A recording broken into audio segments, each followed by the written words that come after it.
Reading from The Unknown Reality by Jane Roberts, a Seth book, Volume 2. Session 712. Okay, so first of all, Rob notes in ESP class yesterday, Jane engaged in one of her periodic and unusual, quote-unquote, long sound experiences, as they called them. So Seth goes into her adventure in consciousness after first break. And then Seth comes in and he says, as per Rupert's notes, each system of reality is indeed surrounded by its probable realities, though any one of those, quote, probable realities, end quote, any one of those probable realities can be used as the hub or core reality, in which case all of the others will then be seen as probable. In other words, relativity certainly applies here. The rock bed reality is the one in which the perceiver is focused. From that standpoint, all others would seem peripheral. Taking that for granted, however, any given reality system will be surrounded by its probability clusters. They can almost be thought of as satellites. Time and space need not be connected, however. That is, the attractions that exist between a reality and any given probability cluster may have nothing to do with time and space at all. The closest probability satellite to any given reality may, for example, be in an entirely different universe altogether. In that regard, you may find brethren more or less like yourselves outside of your own universe, as you think of it, rather than inside it. You imagine your universe as extending outward in space and backward in time.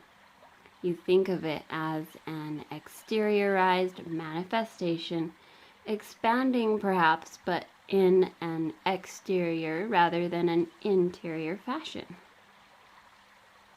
Your idea of space travel, for example, is to journey out of the, quote, skin of your universe, end quote.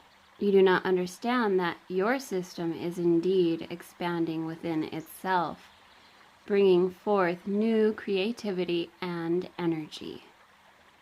Your universe is only one of many. Each one creates probable versions of itself. When you journey on the earth, you move around the outside of it. So far, your ideas of space travel involve that kind of surface navigation. Earth trips, however, are made with the recognition of their surface nature. When you think in terms of traveling to other planets or to other galaxies, though, the same kind of surface travel is involved. As closely as I can explain it in your terms, your concept of space travel have you going around space rather than directly through it. You are also viewing your solar system through your own time perspective, which is relative. You look backward into time, in quotes. You look backward into time, you say, when you stare outward into the universe. You could as well look into the future, of course. Your own coordinates close you off from recognizing that there are indeed other intelligences alive even within your own solar system. You will never meet them in your exterior reality, however, for you are not focused in the time period of their existence. You may physically visit, quote, the very same planet, end quote, on which they reside. But to you, the planet will appear barren or not able to support life. In the same way, others can visit your planet with the same results. There is then a whole great inner dimension even to the space that you know, that you do not perceive. There are intelligent beings outside of your own galaxy, quote unquote, adjacent to you. Theoretically, you can visit them with some vast improvements in your technology, but great amounts of time would be involved. Others have visited your own planet in that particular fashion. Yours is still a linear technology. Some intelligent beings have visited your planet, finding not the world you know, but a probable one. There are always feedbacks between probable systems. A dominant species in one may appear as a bizarre trace species in another. More will be said about this and your planet later in the book. The closest equivalent to your own kind of intelligence and being can actually be found not by following the outer skin of space, but by going through it, so to speak. There are, again, inner coordinates having to do with the inner behavior of electrons. If you understood these, then such travel could be relatively instantaneous. The coordinates that link you with others who are more or less of your kind have to do with psychic and psychological intersections that result in a like space-time framework. Here, I would like to give a very simple example, evocative of what I mean. The other day, Rupert received a telephone call from a woman in California who was in difficulty. Rupert promised to send healing energy. Hanging up, he closed his eyes and imagined energy being sent out from a universal source through his own body and directed toward the person in need. When he did so, Rupert mentally saw a long, quote-unquote, heavy beam extending straight to the west from a point between his eyes. It reached without impediment. He felt that this extension was composed of energy, and it seemed so strong that a person could walk upon it without difficulty. Subjectively, he felt that this beam of energy reached its destination, and so it did. Energy was almost instantly transmitted across the continent from one specific individual to another. When you are dealing with that kind of energy, and particularly when you believe in it, space does not matter. Emotional connections are set up and form their own set of coordinates. That beam of energy is as strong and real as a beam of steel, though it moves faster than a beam of light. If Rupert had tried to visit the woman by plane, he would have followed the curve of the earth, but in those terms, the energy went through in the quote-unquote straightest way. The psychic and emotional communication then cut through physical coordinates. Rupert was momentarily allied with the woman.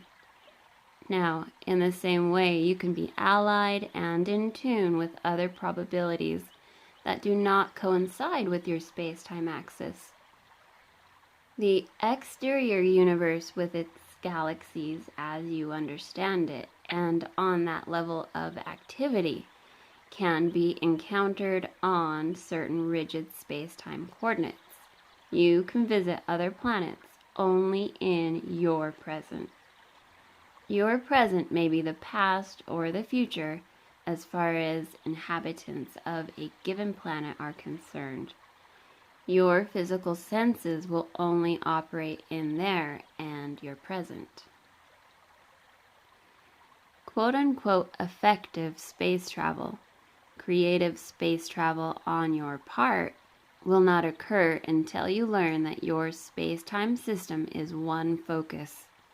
Otherwise, you will seem to visit one dead world after another, blind to civilizations that may exist on any of them. Some of these difficulties could be transcended if you learn to understand the miraculous multidimensionality of even your own physical structure and allowed your consciousness some of its greater freedom. To some extent, you have neurologically blinded yourselves. You accept only a certain range of neurological impulses as quote-unquote reality. You have biologically prejudiced yourselves. The physical structure is innately aware of many more valid versions of reality than you allow it to be.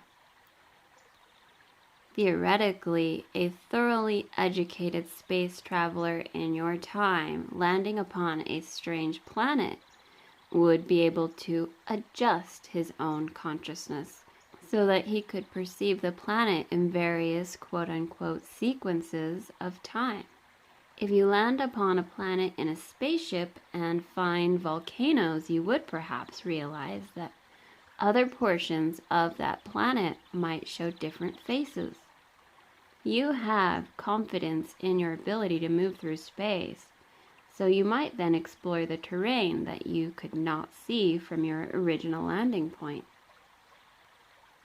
If you did not understand the change in qualities of space, you might imagine that the whole planet was a giant volcano. You do not understand as yet, however, that in a way you can move through time as you move through space. And until you understand that, you will not know the meaning of a true journey or be able to thoroughly explore any planet or any reality, including your own. You imagine that your own Earth is mapped out and all frontiers known, but the linear aspects of your planet's life represent a most minute portion of its reality.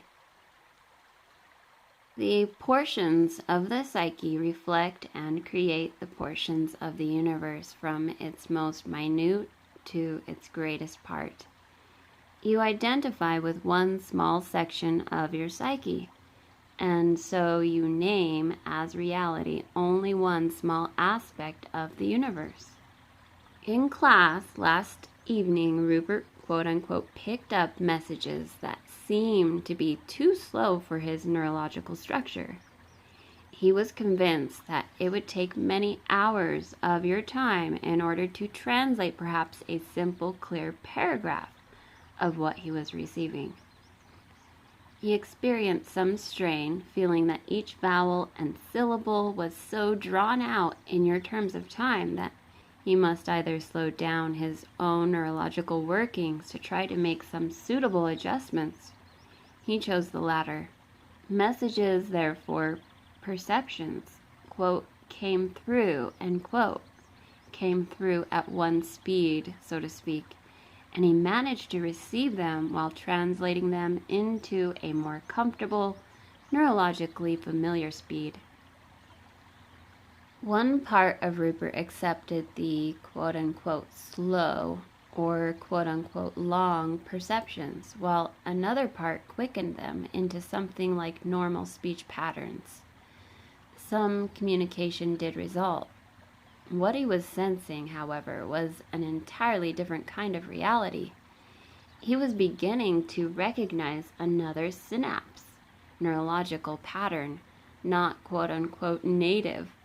He was familiarizing himself with perceptions at a different set of coordinate points. Such activity automatically alters the nature of time in your experience and is indicative of intersections of your consciousness with another kind of consciousness. That particular kind of consciousness operates, quote, at different speeds, end quote, at different speeds than your own.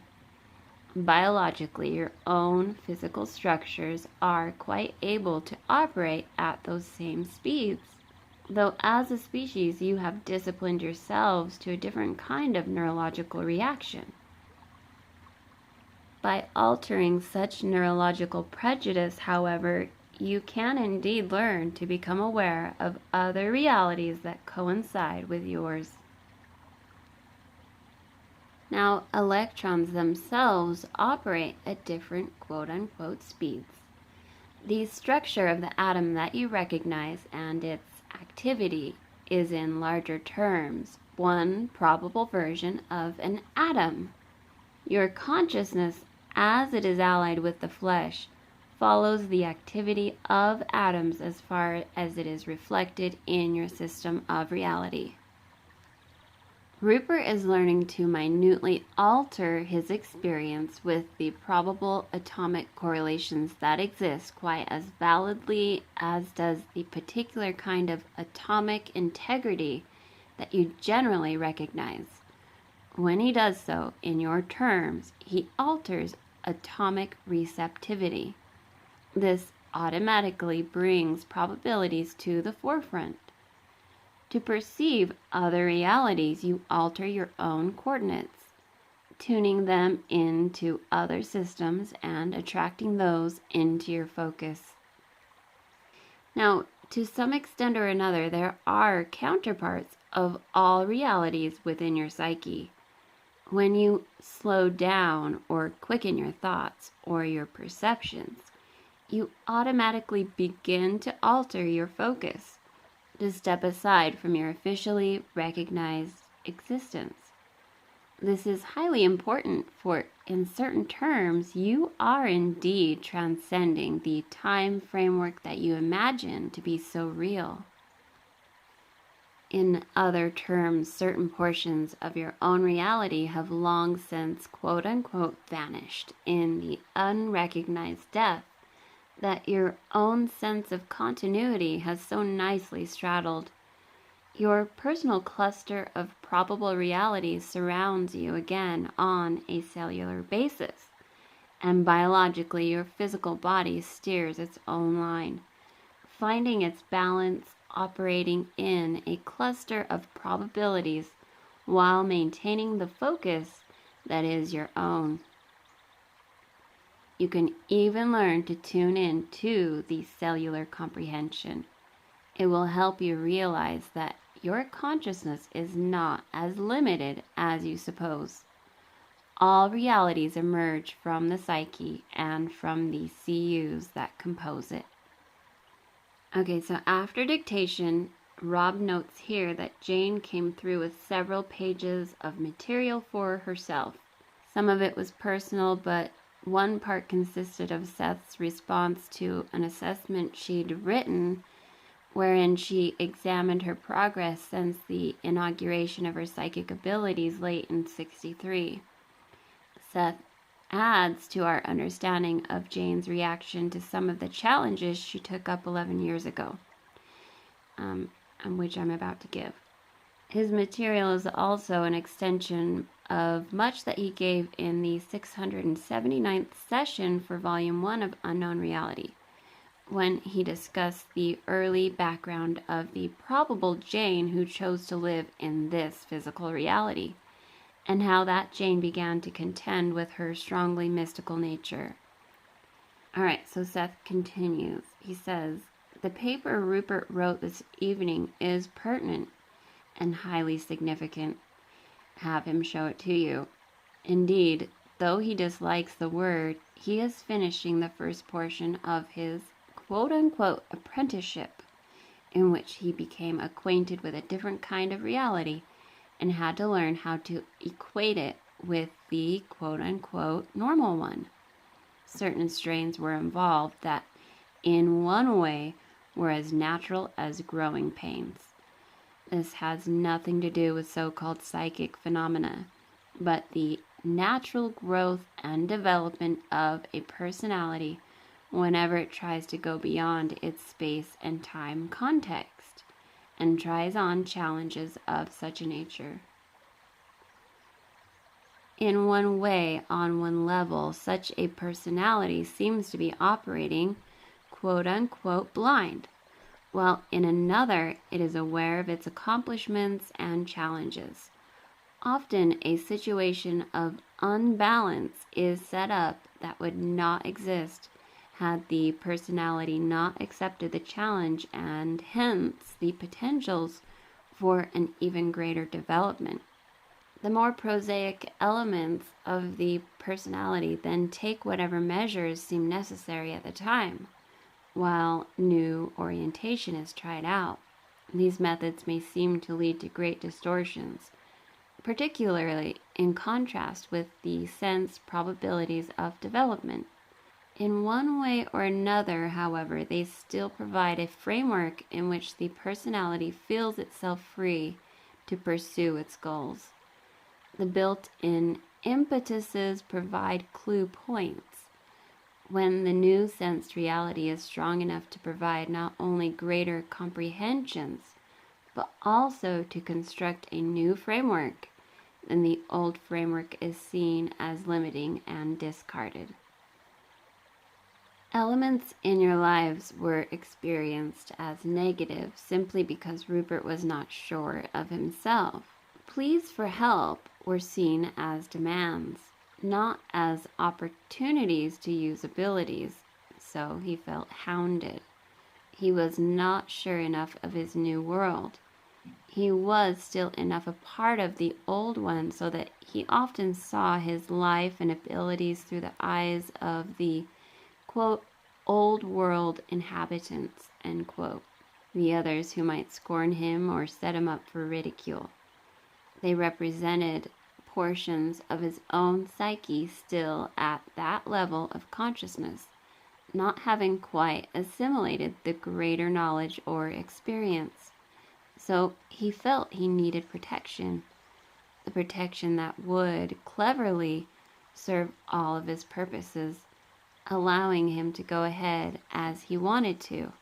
And that would keep him at home working, and yet also serve as a control against too much inner spontaneity until he learned that he could indeed trust the new world of experience.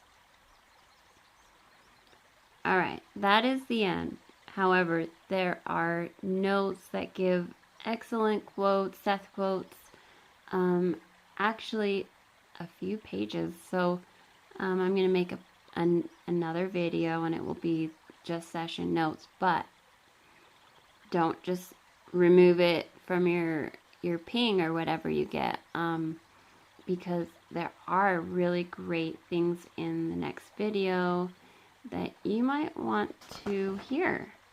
Good little recaps and stuff like that. So yeah, there's a few pages, but that is the end.